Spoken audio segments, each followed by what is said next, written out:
Assalamualaikum warahmatullahi wabarakatuh. Halo semuanya, perkenalkan saya Alyasa Fitri dari kelas PBSIC dengan NIM 24050150027. Pada kesempatan kali ini, saya akan membahas salah satu cabang ilmu linguistik, yaitu dasar-dasar morfologi. Untuk memahaminya lebih dalam, yuk simak video sampai akhir. Kalian sudah tahu belum apa itu morfologi?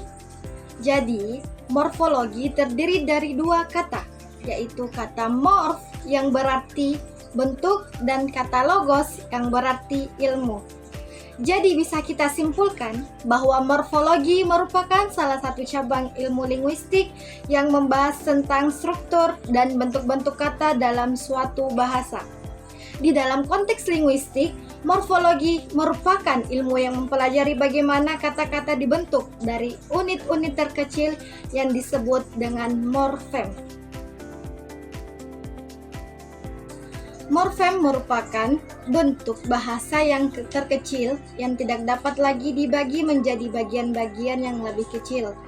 Morfem sendiri terbagi menjadi beberapa jenis, yaitu jenis morfem yang pertama, yaitu ada morfem bebas dan morfem terikat.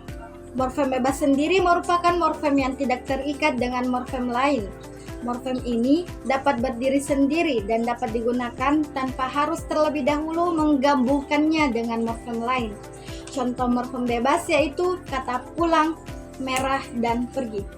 Dan untuk morfem terikat merupakan morfem yang harus terlebih dahulu bergabung dengan morfem lain untuk dapat digunakan dalam petuturan.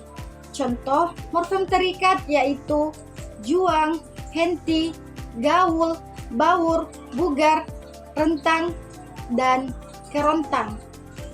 Jenis morfem yang kedua yaitu morfem utuh dan morfem terbagi. Morfem utuh secara fisik merupakan satu kesatuan yang utuh.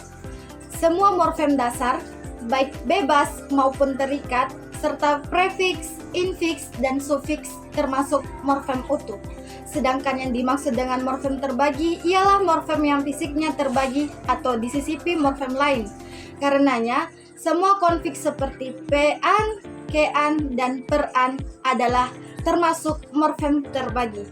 Jenis morfem yang selanjutnya yaitu morfem segmental dan suprasegmental.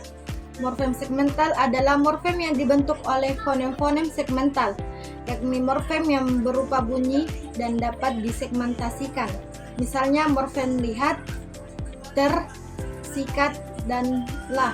Sedangkan morfem suprasegmental ialah morfem yang terbentuk nada, tekanan, durasi, dan intonasi.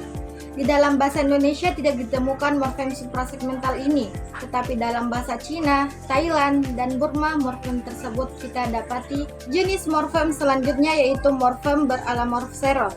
Jenis morfem beralamorf seroh ialah morfem yang kehadirannya tidak nyata.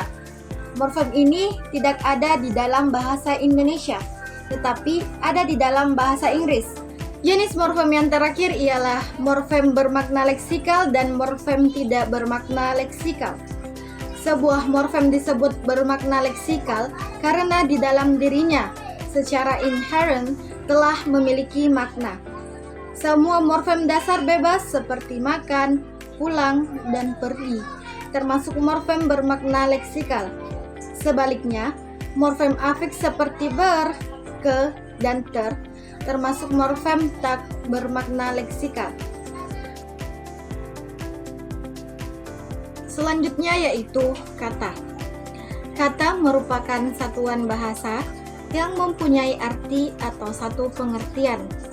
Dalam bahasa Indonesia, kata adalah satuan bahasa terkecil yang mengisi salah satu fungsi sintaktis, yaitu subjek, predikat, objek, atau keterangan di dalam suatu kalimat.